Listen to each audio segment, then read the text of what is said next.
노예 상태가 될 것이다, 이렇게 말씀하십니다. 오늘 이 본문 말씀에 등장하고 있는 바리새인과 서기관들, 이 사람들은 항상 예수님에 대해서 반대했던 사람들이에요. 여러 가지 중상모략, 여러 가지 음해, 요즘 같으면 악플을 달고, 그리고 SNS를 통해서 좋지 못한 소식을 퍼나르는 그런 사람들이 이 바리새인과 서기관들이에요. 그러니까 이들을 가만히 보면 예수님은 항상 이 바리새인과 서기관들이 이렇게 다가오는 것에 대해서 예수님은 항상 허용하고 계셨어요. 그러나 주변에서 그들이 이렇게 다가오는 걸 보면 항상 마음이 콩닥콩닥 거렸을 거예요. 저 사람들이 또 뭘 가지고 시비를 걸까? 뭘 가지고 또 반대를 할까? 뭘 가지고 또 예수님에 대해서 이렇게 저렇게 험담을 늘어놓을까? 뭐 이런 것 때문에 마음이 콩닥거렸을 거예요. 그런데 예수님은 자유로우셨어요. 오늘 우리는 그 자유로움의 형태를 바라보기를 바라요. 우리가 살펴보기를 바라요. 그리고 우리의 마음속에도 자유롭지 못한 부분이 있거든요. 그 사람 만나면 괜히 내 마음속에 뭔가가 껄쩍지근해요. 뭔가 그렇게 시원하지 못해요.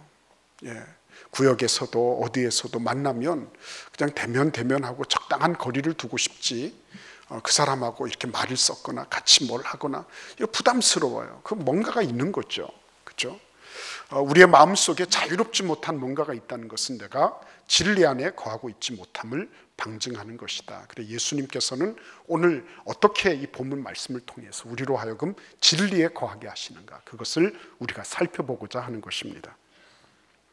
여러분, 오늘 이 말씀 속에 그 배경되는 말씀이 있죠. 첫째는 1절에서 예수께서 무리와 제자들에게 말씀하셨다 그랬습니다. 이건 아주 명료하게 그냥 예수님께서 말씀하시면 누군가에게 말씀하신다라고 이렇게 기록하지 않고 콕 찍어서 무리와 제자들에게 말씀하셨다. 예수님이 지금 말씀하시고 있는 대상을 분명하게 특정지어서 말씀하고 있다고 하는 것입니다. 이건 뭘 의미합니까? 이거를 통해서 예수님을 따르는 사람들에 대해서 지금 분명하게 말씀하시고 있는 거예요. 그 사람이 무리들 가운데 소위 말하면 새롭게 새 신자가 됐든지 제자들과 같이 오랜 그런 신자가 됐든지 관계없이, 그들이 예수님을 따른 그 기간의 유무에 관계없이, 그들의 헌신의 정도에 관계없이 이 말씀에 대해서 예수님은 콕 찍어서 특정해서 말씀하기를 원하셨다는 거예요. 그만큼 뭐예요? 믿는 사람들 가운데서 특별히 오랜 신자나 그렇지 않은 그런 성도들에게도 똑같이 들어야 될 말씀이라는 것을 이 말씀은 우리에게 암시하고 있다는 것입니다. 그런데 예수님이 이렇게 말씀하십니다. 2절에 보시면 서기관들과 바리새인들이 모세의 자리에 앉았으니, 모세는 율법의 창시자죠. 모세를 통해서 하나님은 시내산에서 십계명을 깎아서 그에게 주셨습니다. 그리고 그 이후로 율법의 대명사는 모세였어요. 그런데 이 사람들이 누구의 자리에 앉아 있습니까? 모세의 자리에 앉아 있는 거예요. 그 얘기는 뭡니까? 그만큼 모세가 지니고 있는 그런 율법의 상징성, 이런 걸 이 사람들도 갖기를 원했다는 거예요. 실제적으로 보면 고라신에 있는 그 회당을 그 발굴해 보니까 거기에 모세의 자리로 그렇게 충분히 그렇게 생각할 수 있는 그런 의자가 있더라는 거예요. 저도 가서 봤어요.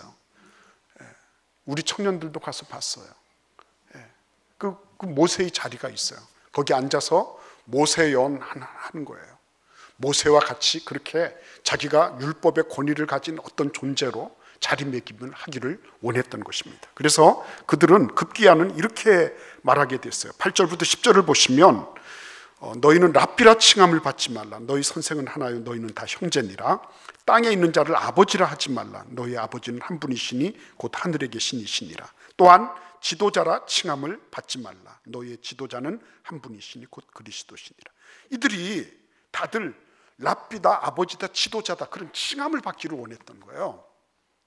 이들은 모세의 자리에 앉아서 모세와 같은 그런 율법의 권위, 이것을 등에 업고, 그리고 랍비라고 혹은 지도자라고 혹은 아버지라고 이런 칭호를 받기를 원했던 거예요. 그만큼 이들이 뭐예요? 허영심이 있었던 거예요. 허영심이라고 얘기하는 까닭은 3절부터 7절까지를 읽어보면 우리는 알 수 있어요. 특별히 예수님은 3절 하반절에서 이렇게 말씀하십니다. 그들은 말만 하고 행하지 아니하며, 4절부터 보십시오. 또 무거운 짐을 묶어 사람의 어깨에 지우되 자기는 이것을 한 손가락으로도 움직이지 아니하며 그들의 모든 행위를 사람에게 보이고자 하나니 곧 그 경문띠를 넓게 하며 옷수를 길게 하고 잔치의 윗자리와 회당의 높은 자리와 시장에서 문안받는 것과 사람에게 랍비라 칭함 받는 것을 좋아하느니라. 이 사람들이 그냥 이렇게 그 허영에 이렇게 들떠 있는 사람들, 알맹이는 없는데 겉으로 뭐 이렇게 인사받고 뭐 높은 자리에 가서 하고 거들먹거리면서 자기의 어떤 위세를 드러내고 하는 그런 그 거치장, 겉멋에 이 사람들이 익어 있던 사람들이라고 예수님이 말씀하시고 있는 거예요. 그런데 여러분, 그렇게 되면 예수님께서 엄청나게 그들에 대해서, 야, 너희들 이 무리들과 제자들을 향해서 이 바리새인과 서기관들에 대해서 뭐 엄청나게 비난을 퍼부으시고 막 이렇게 하실 것 같아요. 그런데 우리 3절 말씀을 같이 읽어보겠습니다. 그러므로 무엇이든지 그들이 말하는 바는 행하고 지키되 그들이 하는 행위는 본받지 말라. 그들은 말만 하고 행하지 아니하며. 여러분, 가만히 보시면요, 예수님은 지금 이 무리와 제자들 앞에서 이 바리새인과 서기관들을 비난하시면서 정죄하시면서 시간을 낭비하려고 하지 않으세요. 예수님 굉장히 쿨하신 분이었어요. 다른 말로 말씀드리면 예수님은 감정적인 그런 어떤 그 홍수, 감정의 홍수라든지 아니면은 정서의 그런 인력, 아주 그런 것들이 끌어 넘쳐가지고 막 갔다가 이들을 정죄하고 그들에 대한 여러 가지 나쁜 것들을 막 말씀하시면서 자기를 정당화시키고 자기가 얼마만큼 힘든지 어려운지 마치 순교자 컴플렉스에 걸린 것처럼 그렇게 하려고 하지 않으셨다는 거예요. 예수님은 있는 그대로를 말씀하고 계신 것입니다. 과잉으로 흘러넘치거나 아니면 그들에 대해서 아주 일방적으로 그들을 매도하시거나 이렇게 하지 않으셨어요. 우리 다시 한번 이 말씀을 읽어보시겠습니까? 3절을 다시 한번 보십시오. 거기 보시면 예수님은 놀라운 말씀을 하고 계세요. 무엇이든지 그들이 말하는 바는 행하고 지키되, 그죠? 그들이 하는 행위는 본받지 말라, 이렇게 하셨어요. 여러분, 이것이 무슨 말씀입니까? 예수님은 바리새인들의 장점은 장점대로, 단점은 단점대로 그것을 바르게 인식하고 계셨다는 거예요. 그 말씀을 뒤집어 보면 뭡니까? 일반적으로 사람들은 자기에게 맞는 부분에 대해서는 그거를 다 받아들여요. 그러나 그러다가 한 가지 잘못되면 그 한 가지를 통해서 지금까지 잘했던 모든 것들을 부정해버려요. 그렇죠? 사람들은 어떤 한 부분에 대해서 삐거덕거리면 그걸 통해서 모든 것들을 다 보려고 그래요. 근데 예수님은 그렇게 하지 않으셨어요. 진리는 편벽되지 않습니다. 진리는 치우치지 않습니다. 예수님은 치우치지 않으셨어요. 장점을 장점으로, 단점은 단점으로 그렇게 보셨어요. 한 가지 단점으로 모든 장점을 다 부정해 버리시거나 한 가지 장점으로 모든 단점을 다 그 사람들에 대해서 그것을 옳거나 옳다거나 이렇게 하지 않으셨어요. 예수님은 그런 면에서 거룩하신 분이셨습니다. 거룩은 분리해내는 거예요. 구별해내는 거예요. 그들이 랍비라 칭함을 받는 걸 좋아한다 그랬어요. 랍비는 뭐 하는 사람입니까? 율법을 그거를 해석해 주는 사람이에요. 근데 이들의 입을 막아버리고 이들이 말하는 것을 귀를 막아버리면 하나님의 백성들이 하나님의 말씀을 들을 수 있는 기회 자체가 없어지는 거예요. 귀는 열어라. 귀는 열고 눈은 감아라. 예수님 그렇게 말씀하시는 거예요. 너희들은 자꾸만 언어하고 행실이 같이 부합되는 것을 자꾸만 견주어 보려고 한다. 그렇죠? 그것 때문에 시험 드는 거예요. 그것 때문에 정죄하고 비난하는 거예요. 한 공동체 안에서도 그걸 가지고 사람을 정죄하고 그걸 가지고 판단해 버리는 거예요. 그렇죠? 근데 여러분 기억하십시오. 어느 누가 완벽한 사람이 있는가 하는 것을 한번 기억해 보시기를 바랍니다. 누가 완벽했습니까? 제가 지난번에 우리 동기 모임을 갔는데 우리 동기 목사들 25년 만에 모였을 때 그때 열심히 뒤에서 졸고 있던 친구 있었거든요. 25년이 지났어요. 목회를 참 잘하는 목사님인데요. 누가 지나가면서 듣고 야, 너 요즘도 그렇게 조냐? 그리고 지나가는 25년 전에 한 카트 본 거예요. 그 25년에 지난 거를 지금도 가지고 와서 그거를 보고 있는 거예요. 인간이 그렇습니다, 여러분. 진리 안에 거한다고 하는 것은 편벽되지 않을 뿐만 아니라 예수님이 지금 뭘 말씀하시는 거죠? 영혼의 관점으로 보고 계신 거예요. 바리새인이지만 그럼에도 불구하고 영혼의 관점으로 보고 계신 거예요. 전체적인 관점으로 보고 계신 거예요. 인생을 어느 한 부분으로 보는 것이 아니라 전체의 관점으로 보면서 예수님이 지금 말씀하고 계신 거예요. 그래서 너희들이 지금 그 사람들의 모순된 행위를 보면서 정죄하고 비난하지 마라. 왜 그렇습니까? 디모데후서 5장 22절은 이렇게 말씀하십니다. 다른 사람의 죄에 간섭하지 말고 내 자신을 지켜 정결케 하라. 이렇게 말씀하십니다. 네가 그들의 말은 율법을 전하니까 그죠? 얼마나 주옥과 같겠습니까? 근데 그들의 말과 그들의 행실은 영위선적이에요. 근데 그들의 행실을 보면서 너까지 오염될까 봐, 너까지 그들의 죄 때문에 또 죄를 지을까 봐. 왜 그렇습니까, 여러분? 왜 그들의 죄 때문에 왜 우리가 죄를 지어야 돼요? 정죄하면서, 비난하면서, 내 마음속에 칼을 갈면서, 칼만 갈고 있습니까? 때가 되면 그냥 휘두르기도 하면서, 그렇죠? 이러면서 살아가는데 어떻게 그 안에서 공동체가 구성이 되고 그 안에서 사랑의 그런 무엇을 이룰 수가 있겠습니까? 다들 사랑받기는 바랐죠. 그렇지만 나는 사랑하기는 싫어요. 나는 그런 것들을 이겨내고 그리스도 예수 안에서 그 형제의 그런 여러 가지 모습들 가운데서 하나님, 나도 그런 적은 없을까요? 나도 그런 모순적인 행위를 한 적은 없을까요? 내가 그렇다면, 내가 하나님 앞에 용서를 받았다면 왜 그 형제, 그 자매는 왜 용서받지 못할까요? 내가 용서받았다면 나도 그를 용서해야 될 터인데, 하나님, 이거는 아닙니다. 주님 앞에 우리가 회개해야 되지 않겠어요?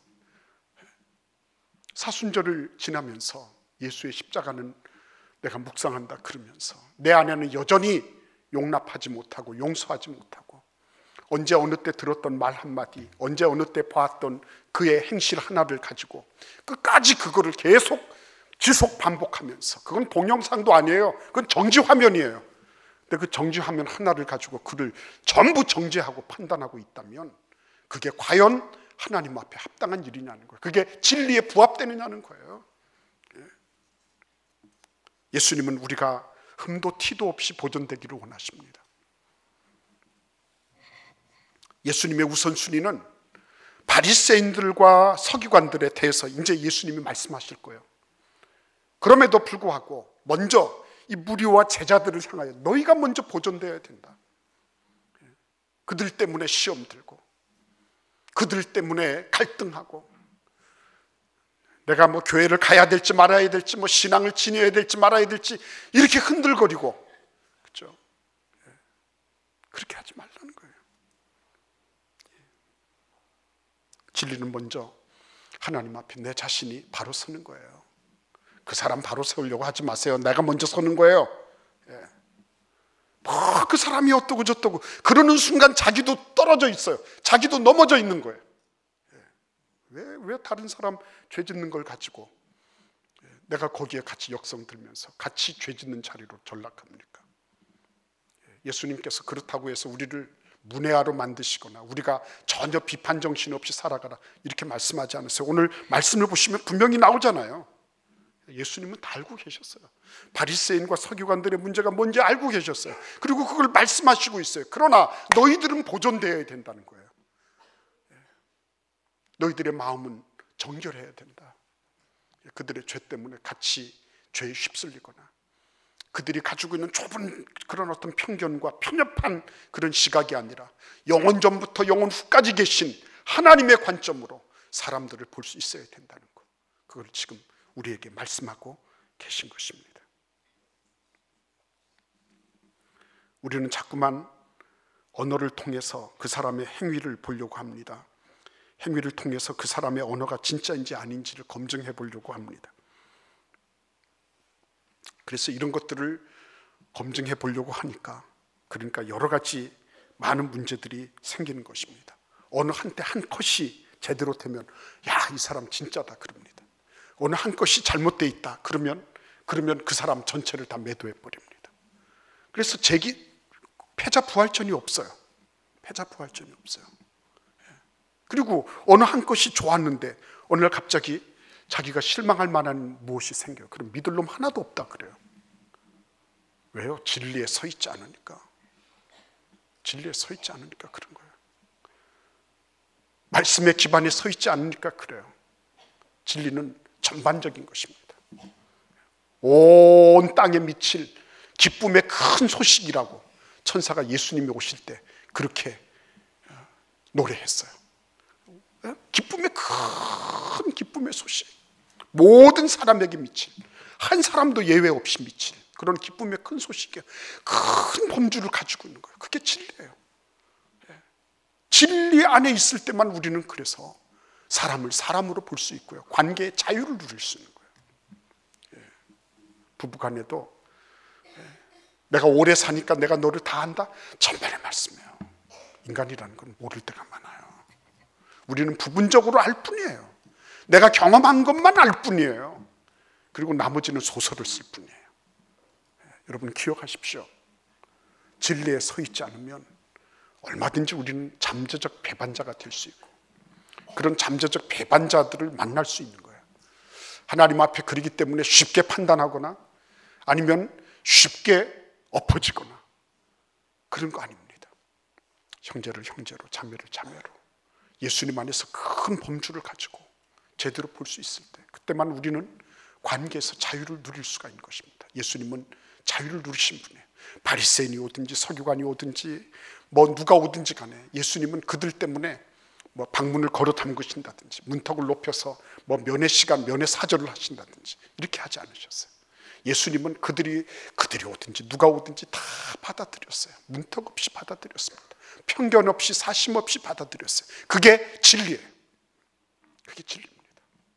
진리는 무한한 스팸을 가지고 있는 거예요. 무한한 범주를 가지고 있는 거예요. 어느 한때의 모습으로 함부로 정죄하거나 비난하거나 함부로 문을 걸어 잠그거나 이렇게 하지 않는 거예요. 그래서 오늘 여기 보시면 예수님이 이렇게 말씀하고 계십니다. 우리 11절과 12절을 같이 읽어보겠습니다. 너희 중에 큰 자는 너희를 섬기는 자가 되어야 하리라. 누구든지 자기를 높이는 자는 낮아지고 누구든지 자기를 낮추는 자는 높아지리라. 아멘. 예수님이 오신 목적이 뭐라고요? 섬기기 위해서 오셨다 그랬습니다. 섬기려고 하면 문제가 없어집니다. 섬기려고 하면, 낮은 데로 가려고 하면 미워하고 이렇게 하고 할 필요가 없는 거예요. 지난번에도 말씀드렸는데요, 죽고 사는 문제가 있으면 거기는 별로 다른 거는 문제될 게 없어요. 왜? 죽고 사는 문제가 있으면. 우리 한국 선수, 어떤 선수가 지금 미국 프로야구에서 공백을 깨고 열심히 잘하고 있더라고요. 그래, 인터뷰를 하는데 한마디 딱 했어요. 어떤 각오로 야구를 하십니까? 그러니까 내일이 없는 것처럼 야구합니다. 땡 그랬어요. 내일이 없는 것처럼 죽고 살듯이 덤벼드는 거예요. 죽고 살듯이. 내 마음속에 아직도 이게 신앙생활 한다 그러면서 여전히 내가 보더라도 합당하지 않은 거, 용서하지 못하고 용서받지 못하고 내 마음속에 계속적으로 갈등, 뜬이 있지만 그거를 살짝 덮으면서 위장하면서 그렇게 살아오고 있는 거, 그거 사순절에 합당한 일 아니에요. 네. 내가 만약 하나님께서 내일 부르신다면, 내일이 없는 것처럼 오늘을 살아야 된다면 어떻게 하시겠어요? 내가 이런 모습으로 여전히 미워하고 증오하고 여전히 편견의 그런 갈고리를 걸고 있으면서 하나님 앞에 갈 수 있을까요? 주님 앞에 내가 사순절을 보내면서 그 십자가를 바라보면서 내가 여전히 그와 같은 모습, 나는 절대로 바뀌지 않고 네가 움직이지 않는 한 나는 움직이지 않겠다, 그런 자세와 태도를 가지고 우리가 살아갈 수 있을까요? 예수님은 모든 것을 다 내려놓으셨습니다. 어떤 걸 하나도 자기 권리라고 주장하신 게 없습니다. 예수님은 철저하게 낮아지셨습니다. 철저하게 섬기려고 하셨기 때문에 그게 진리예요. 진짜 진리는 높은 곳에서 발견할 수가 없습니다. 낮아질 때만 가능합니다. 철저하게 낮아지고 심지어는 내 목숨을 내놓는 것처럼, 내일이 없는 것처럼 해야지 진리를 제대로 구현할 수 있는 거예요. 내가 계속적으로 나는 내일도 모레도 모두 어떻게 될 거다. 제가 요즘 어려운 시절을 보내고 있어요. 여러분들도 어려우실 거예요. 참 우리 성도들 참 귀하게 성실하게 사시는 분들인데 그 검진을 받으니까 이건 뭐 1기도 2기도 3기도 아니고 4기 이렇게 나와요. 네. 여러분, 그런 일들을 이렇게 탁탁 만나면 저는 막 하나님을 막 이렇게 하나님 아닙니다 이거 막 그러고 싶어요. 하나님 앞에 때를 쓰면서. 근데 주님 앞에 주님께서 말씀하시는 거, 네가 지금 뭐 하고 있니? 네가 그런 진리의 그런 큰 범주, 영원 전부터 영원 후까지 계시는 그 영원하신 하나님의 범주 안에 그 진리로 네가 지금 너의 형편과 네 사정을 지금 바르게 보고 있니? 이게 저한테 반문하시는 거예요. 직접 당하신 분들은 얼마나 힘들겠습니까?